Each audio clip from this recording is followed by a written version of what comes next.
Welcome. In this session, we're talking about non-verbal communications. Non-verbal communications is so important. In a lot of studies, 93% of our communications is non-verbal. So therefore, it's really, really important that we get this right. So it's not what you say, it's how you say it. 7% of any meaning is derived from the spoken word, and those spoken words are important, and we're going to talk about those later. But 38% is on your linguistic, your voice, your loudness, your tone. 55% is about the facial expression, because if you smile at somebody, they think you like them, and people like people that like them. And of course, you buy from people that like you.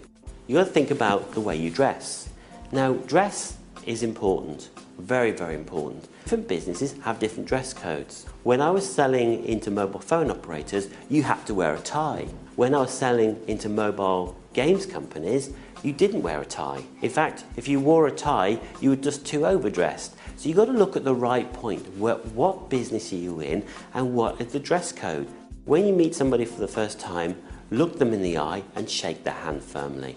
This is really important because it's the first physical contact, and physical contact is important because as human beings we like other human beings.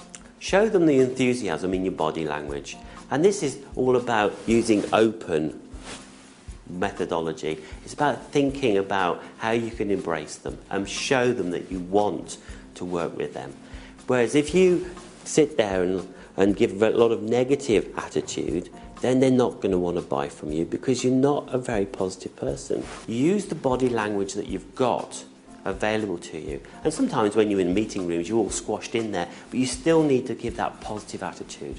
Distance between you and your customer is important. Some people don't like people budging right up to them. So think about the space that you have between you and your customer when you meet them. Sometimes it's best to have a table between you and your customer so you've got that space to begin with. And as the business relationship moves forward, then the spacing doesn't really matter. But think about that space before you make an invasion of their privacy.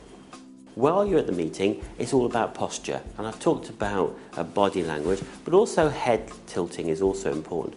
So when you're thinking about something, when you tilt your head, they think, oh, he's thinking about it. Think about how you can get the right body movements during a meeting to show that you are open to business and you're the type of person they want to do business with. In summary, non-verbal communications are very, very important. 93% of the communications that you're giving is non-verbal. It will make the key difference to building that relationship.